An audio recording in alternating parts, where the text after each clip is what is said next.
नमस्कार, जय श्री राधे। आज हम आपसे बातें करेंगे वात रोग के बारे में। वात रोग एक बहुत ही कष्टदायक रोग है जिसमें गठिया आता है, सैटका है, लकवा है। ये सब वात रोग के अंतर्गत आते हैं। वात रोग एक बहुत ही भयंकर रोग है।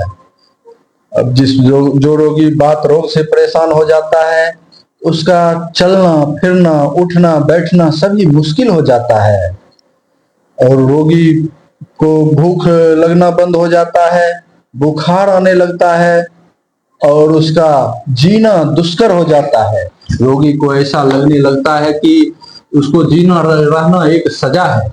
जीने की आशा छोड़ने लगता है, उसको जीने से अच्छा लगता है अब मरना ही बेहतर है। रोगी इस स्थिति तक पहुंच जाता है। वात रोग में सबसे पहले शरीर के हर एक जोड़ जोड़ में सूजन हो जाती है और भयंकर तेज दर्द होता है और रेडनेस आ जाती है। उसका भूख लगना बंद हो जाता है, बुखार आता रहता है, यानी रोगी बहुत ही बुरी स्थिति में पहुंच जाता है। और इसका सबसे बड़ा कारण है आवश्यकता से अधिक भोजन करना, बिना भूख लगे खाना खाना। जब तक भूख आपको तेज नहीं लगती है, अगर खाना खाते हैं तो वो खाना आपका सही से पचेगा नहीं। जब खाना सही से नहीं पचेगा तो उससे आम रस की तैयारी होती है जिसे यूरिक एसिड कहते हैं। अगर आम रस आपके शरीर में बन जाता है तो ही जाके ब्लड में मिल जाता है। इसी को कच्चा रस कहिए, आम रस कहिए, यूरिक एसिड कहिए। ये सब ब्लड में मिलने के बाद हर एक जोड़ जोड़ पर जम जाता है और जमने के कारण वहां पर ब्लड का फ्लो कम हो जाता है और ब्लड फ्लो कम होने के कारण वहां पर इन्फ्लामेशन, सूजन और भयंकर तेज दर्द उत्पन्न होता है जिससे रोगी बहुत ही कष्ट में पहुंच जाता है। और इससे बचने के लिए आपको अपनी आदत दिनचर्या बिल्कुल ही ठीक करनी पड़ेगी। बिना ठीक किए हुए इस रोग से निजात नहीं पा सकते हैं। आपको इस रोग से बार बार परेशान होना पड़ेगा। एक बार ये रोग पकड़ लेता है तो जिससे निजात पाना बहुत ही मुश्किल हो जाता है। इससे निजात पाने के लिए आपको जिंदगी भर परहेज करना पड़ेगा।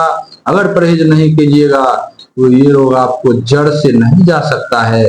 कुछ दिन के लिए आराम हो जाएगा लेकिन फिर हो जाएगा। अगर इसको जड़ से समाप्त करना चाहते हैं तो आपकी अपनी दिनचर्या को बिल्कुल ठोस करनी पड़ेगी। अपनी दिनचर्या को बिल्कुल सही कीजिए और सही टाइम पर खाना खाइए। बिल्कुल भूख से आप थोड़ी सी कम खाइए, इतना खाना खाइए कि तुरंत खाना खा के आप 2 किलोमीटर पैदल चल सके। खाना उतना हल्का खाइए, स्वच्छ खाइए, फाइबर युक्त खाइए, बिल्कुल जो पचने में आसान हो।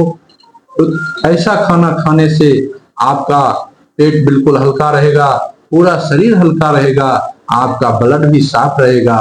तभी आप इस रोग से मुक्त हो सकते हैं, अन्यथा आप इस रोग से मुक्ति नहीं पा सकते हैं। और इसके लिए, इस रोग से मुक्ति के लिए हमारी कंपनी लाई है नवनिधि आयुर्वेद आपके लिए मोरिंगा जूस। जी हाँ, हमारी नवनिधि आयुर्वेद कंपनी आपके लिए लेके आई है ये मोरिंगा जूस। इसका इस्तेमाल कीजिए। ये आप सुबह शाम 20 ml की मात्रा में गर्म पानी से लीजिए और इसके साथ एलोवेरा और हमारा प्रोडक्ट एक ब्लड फ्रेश है, ब्लड फ्रेश को भी इसमें मिलाइए।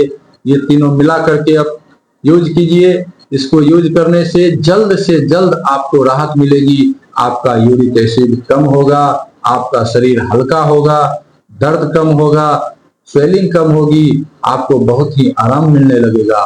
और अपना संपूर्ण इलाज कराने के लिए हमारे Navnidhi Ayurved near high school Bhairwar में आप आइए और अपना संपूर्ण इलाज कराइए और दिए गए नंबर पर संपर्क कीजिए।